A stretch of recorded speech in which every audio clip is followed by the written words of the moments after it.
Begin with the latest out of the West, where the first zone of special operations has been set up in Mount Salem, St. James. Today, even school children were searched as they made the journey to start the new academic year. The security forces appear to be taking no chances, having said in the past that sometimes gunmen give their guns to children to hide. TVJ's Herman Green has been in St. James covering the story from the start. He joins us live. Operations at the checkpoints of the zone of special operations were as a direct result of the announcement by Prime Minister Andrew Holness yesterday.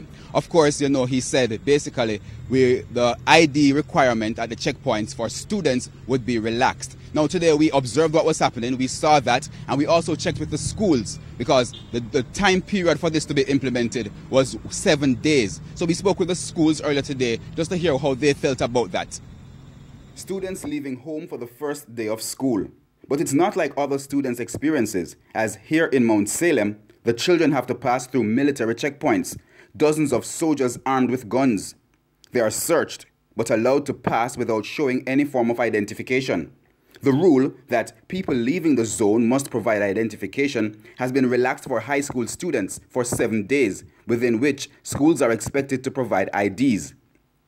But is this a realistic request? Principal of the Herbert Morrison Technical High School, Paul Adams, does not think so.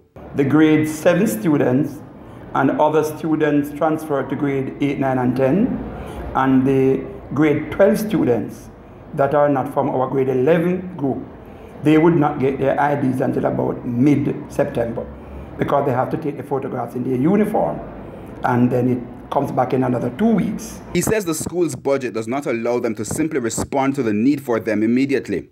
He says he's yet to get any direct communication from the Education Ministry.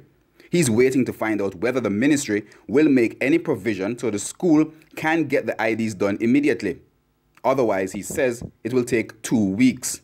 While he could not give a figure for the number of students living within the zone, he said previous incidents, including gang violence and curfews, have affected attendance in the past. Now, the Mount Salem Primary and Junior High School is one of the main schools in this area. We spoke to the principal. She says about 50% of the school population here live in the zone. The zoning has not really affected us negatively because the children are out.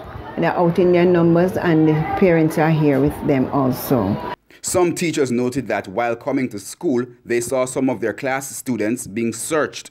Mrs. Brown-Clark says in light of the possible psychological impact, the school plans to do something. We have our HFLE class and guidance and counseling classes, and we do also at devotion that we always give them good counseling in the mornings to start them off the day. So we don't have a problem with that, and they are ready at all times to take in what we are teaching them. There are similar concerns regarding the children who attend the Open Bible Basic School.